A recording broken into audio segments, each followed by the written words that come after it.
नमस्कार, ज़ेहलचल news channel में आपका स्वागत है।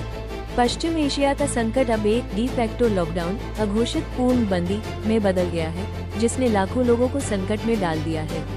ईरान और इजराइल के हवाई क्षेत्र एयर स्पेस पूरी तरह बंद कर दिए गए हैं। यात्रा पर कड़ा प्रतिबंध है और होर्मुज जलमरुमध्य के ब्लॉक होने से वैश्विक आपूर्ति श्रृंखला पूरी तरह ठप हो गई है।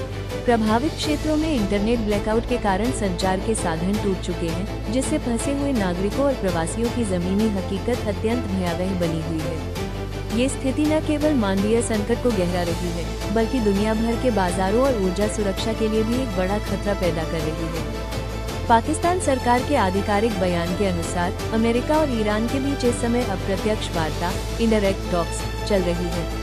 इस्लामाबाद इस कूटनीतिक प्रक्रिया में एक महत्वपूर्ण सेतु की भूमिका निभा रहा है, जहां दोनों देशों के प्रतिनिधि सीधे मिलने के बजाय मध्यस्थों के जरिए संदेशों का आदान प्रदान कर रहे हैं।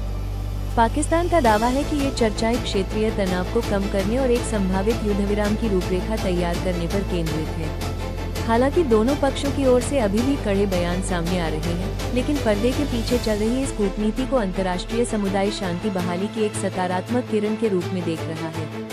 वेनेजुएला के राष्ट्रपति निकोलस मादुरो और उनकी पत्नी सिलिया फ्लोस के खिलाफ अंतर्राष्ट्रीय न्यायालय इंटरनेशनल कोर्ट में कानूनी कार्यवाही और अंतर्राष्ट्रीय दबाव काफी बढ़ गया है। ये घटनाक्रम वेनेजुएला में जारी राजनीतिक संकट और शासन पर लगे मानवाधिकारों के उल्लंघन के गंभीर आरोपों के बीच सामने आया है। रिपोर्ट के मुताबिक मादुरो और उनके करीबी सहयोगियों पर सत्ता के दुरुपयोग और लोकतांत्रिक संस्थाओं को कमजोर करने के आरोप हैं, जिसके चलते वैश्विक स्तर पर उनके प्रशासन को अलग थलग करने की कोशिशें तेज हो गई हैं। अदालत की यह सक्रियता न केवल वेनेजुएला के भविष्य के लिए निर्णायक हो सकती है, बल्कि यह अंतर्राष्ट्रीय न्याय प्रणाली की निष्पक्षता के लिए भी एक बड़ी परीक्षा मानी जा रही है। कूटनीतिक विशेषज्ञों ने पश्चिम एशिया संकट में पाकिस्तान की निष्पक्षता पर सवाल उठाते हुए भारत और प्रधानमंत्री मोदी को एक बेहतर मध्यस्थ मीडिएटर के रूप में पेश किया है। विशेषज्ञों का तर्क है कि पाकिस्तान के ईरान और अमेरिका दोनों के साथ जटिल सैन्य और आर्थिक संबंध उसे एक न्यूट्रल प्लेटफॉर्म बनने से रोकते हैं, जबकि भारत की रणनीतिक स्वायत्तता उसे अधिक विश्वसनीय बनाती है।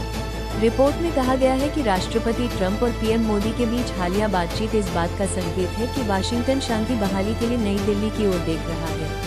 अंततः वैश्विक मंच पर भारत की बढ़ती साख और दोनों पक्षों से मधुर संबंध उसे इस युद्ध को समाप्त कराने के लिए एक आदर्श मध्यस्थ के रूप में स्थापित करते हैं। पूरी खबर पढ़ें ज़ेहलचल पर लाइक, शेयर और फॉलो करें।